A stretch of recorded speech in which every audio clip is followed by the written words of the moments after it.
ใช่ไหมคะเนี่ยไม่ก่อนเดี๋ยวค่อยปรับนะค่อยๆเดินนะคะระวังอะไรเดี๋ยวมันจะไม่สุกอ่ะแล้วก็ค่อยขึ้น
ยังไม่เข้าที่เข้าทางเท่าไหร่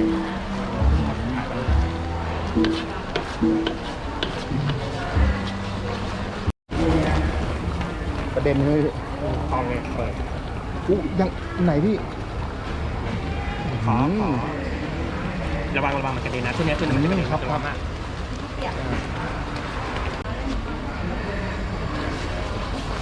อันนี้อีกสักกี่นาทีพี่จะเทประมาณสัก5 นาทีได้ครับเนี่ย5 นาทีอันนั้นมันถูกไปกระเบื้องที่เราลองขาตอนนี้ทิ้งเตาไม่ได้แล้วถ้าทิ้งเนี่ยมันจะไหม้ฉะนั้นต้องคุมตลอด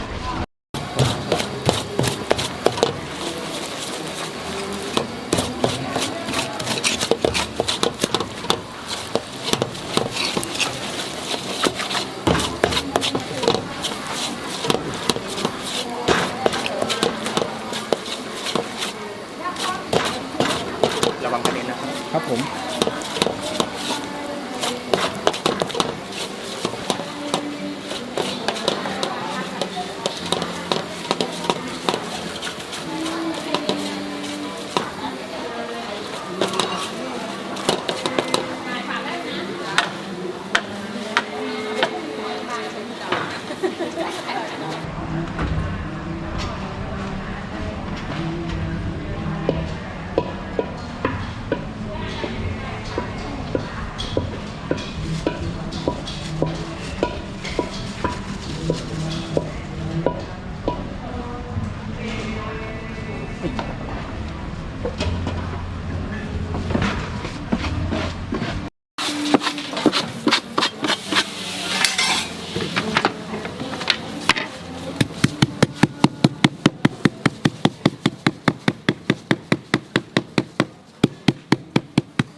นี่เห็นป้ายไหมคะ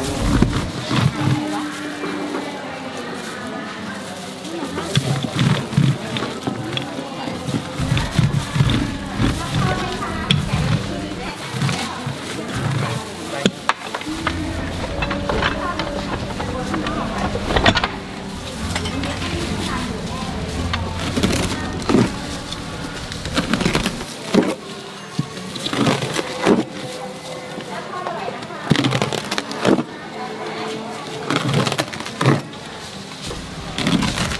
จกกระจกค่ะ ชิมก่อนได้นะคะ ขนมทับไข่จ้า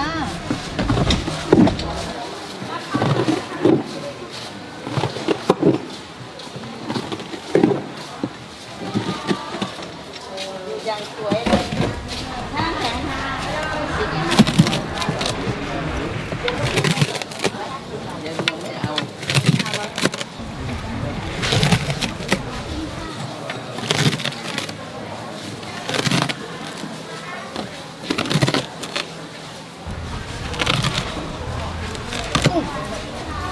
จกกระจกค่ะ ขนมทับไข่ที่นี่นะคะ อันนี้เป็นมะม่วงหิมพานต์ค่ะ มีให้ชิมนะคะ